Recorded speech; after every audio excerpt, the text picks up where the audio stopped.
작은 흉터 하나가 30년 가까이 꽁꽁 묻어둔 진실의 댐을 무너뜨릴 수도 있다면 믿으시겠어요? 오늘 우리가 함께 파헤쳐볼 이야기, 바로 흉터와 물입니다. 흔한 흉터라면 왜 내 심장이 흔들리는 거지? 이 단순한 질문 하나가요, 한 남자의 인생을, 아니, 한 가족 전체를 송두리째 뒤흔들게 됩니다. 모든 비극과 희망이 교차하는 바로 그 순간으로 지금부터 함께 들어가 보시죠.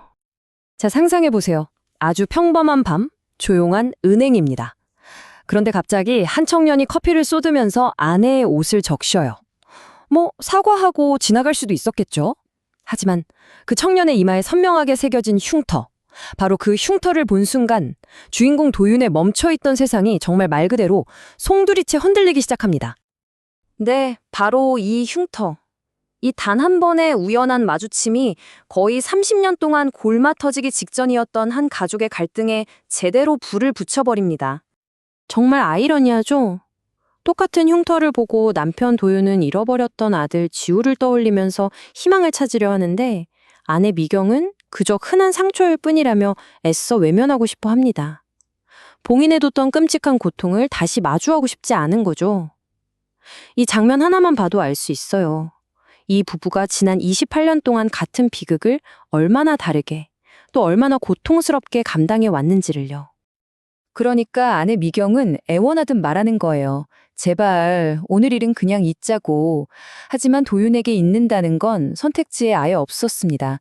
왜냐하면 그에게 그 흉터는 그냥 지나간 과거가 아니거든요. 평생을 그림자처럼 따라다닌 죄책감, 바로 그 자체였으니까요. 자, 도대체 왜 도윤이 이 흉터에 이렇게까지 집착하는 걸까요? 그 이유를 알려면 우리는 시간을 거슬러 올라가야만 합니다. 모든 비극이 시작되었던 28년 전, 한 가족의 마지막 행복했던 그 여행으로 말이죠. 28년 전 봉화의 어느 산계곡. 정말 평범하고 행복한 가족 여행이었어요. 그런데 갑자기 불어난 계곡물이 순식간에 모든 것을 바꿔놓습니다. 그날의 물은 이 가족에게 영원히 지워지지 않는 그림자를 들여왔고, 그 그림자는 지금까지도 이들의 삶을 잠식하고 있습니다. 모든 게 순식간이었어요. 물이 불어나던 바로 그 결정적인 순간, 도윤은 하필이면 걸려온 업무 전화에 정신이 팔리고 맙니다. 아들에게서 눈을 뗀 그 단 몇 분, 그 짧은 순간의 부주의가 평생을 따라다니는 후회가 될 줄은 꿈에도 몰랐겠죠. 이 비극 앞에서 부부는 완전히 다른 길을 걷게 돼요.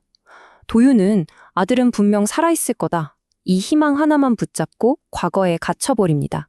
반면에 아내 미경은 어떻게든 남은 아들 민철이라도 지켜야 한다는 생각에 필사적으로 현실에 매달리려고 하죠.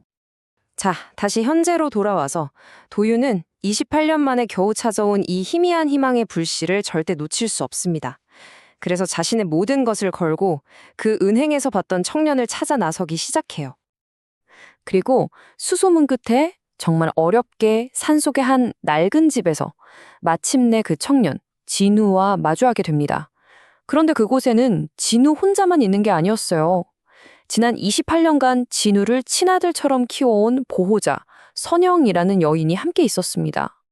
진우를 만난 것만으로도 심장이 뛰는데 바로 그때 도윤의 눈에 무언가 들어옵니다. 벽에 걸려있는 낡은 사진 한 장. 사진 속에는 믿을 수 없게도 젊은 시절의 자기 자신과 잃어버린 아들 지우가 함께 웃고 있었습니다. 기나긴 의심이 심장을 꿰뚫는 확신으로 바뀌는 바로 그 순간이었죠. 도윤의 그 흔들리는 눈빛에서 모든 걸 직감한 걸까요? 선영은 자기가 나쁜 사람이 아니라고, 그냥 길에 쓰러져 있는 아이를 차마 외면할 수 없어서 붙잡았을 뿐이라고 고백합니다. 이제 모든 진실을 마주할 시간이 온 거죠. 도윤은 선영과 진우 두 사람을 데리고 엄청난 긴장감에 감도는 자신의 집으로 향합니다. 자, 그날 밤 한 가족의 거실에 모두가 모였습니다.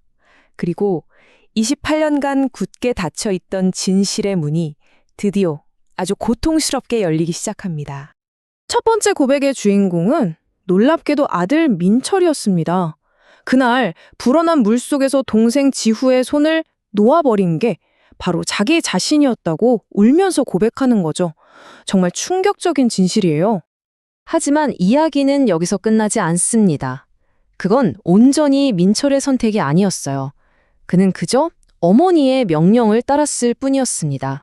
그리고 마침내 드러나는 두 번째 진실, 사건의 핵심이죠. 아내 미경이 아들 민철에게 이렇게 소리쳤던 겁니다.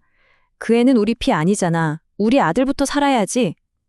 지우가 친자식이 아니었다는 사실, 그리고 그 사실 때문에 엄마가 자신을 버리라고 했다는 것. 정말 끔찍한 진실이죠. 그리고 마지막 세 번째 고백, 바로 진우를 키워준 선영의 이야기입니다. 그녀도 사실 비슷한 사고로 자기 자식을 물에 잃었던 아픔이 있었어요. 그래서 길에 쓰러진 이 아이를 보고 또 다른 아이를 잃는 걸 견딜 수가 없어서 차마 보내지 못했다는 정말 가슴 아픈 사연을 털어놓습니다. 이렇게 끔찍한 진실의 홍수가 모든 걸 휩쓸고 지나갔습니다.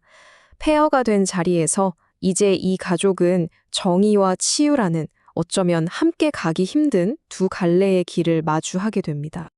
이 복잡하게 얽힌 상황을 풀기 위해선 두 가지가 반드시 필요했습니다. 첫 번째는 미경이 자신의 행동에 대해 법적인 책임을 지는 것, 즉 책임이죠. 그리고 두 번째는 그럼에도 불구하고 한 생명을 구해준 선영에게 평생 감사하고 지원하는 것, 바로 감사입니다. 이 두 가지가 함께 가야만 했던 거죠. 모든 폭풍이 지나간 후에 도윤이 아들에게 어릴 적 자두 이야기를 들려줘요. 네가 어릴 때 신자두를 참 좋아했다고요. 바로 그 순간 진우에 닫혀있던 기억의 문이 열립니다. 아버지, 그 자두의 신맛이 기억나요. 28년 만에 아들이 아버지를 다시 부르는 순간입니다. 결국 이 이야기는 비극의 시작이었던 차가운 물이 아니라 따뜻한 아침으로 끝을 맺습니다. 부엌에 나란히 놓인 컵 두 개처럼 이들은 모든 아픔 위에서 이제야 비로소 아버지와 아들로서 새로운 관계를 다시 쌓아 올리기 시작하는 거죠. 이 이야기를 보고 나면 결국 우리 자신에게 질문을 던지게 되는 것 같아요. 만약 내가 저런 위기의 순간에 처했다면 과연 어떤 손을 선택했을까? 용서할 수 없는 행동과 어쩌면 이해할 수도 있는 비극, 그 사이에서 우리는 어떤 판단을 내릴 수 있을까요? 이 이야기는 궁지에 몰린 인간이 내리는 선택이 얼마나 무거운 것인지 다시 한번 깊이 생각하게 만듭니다.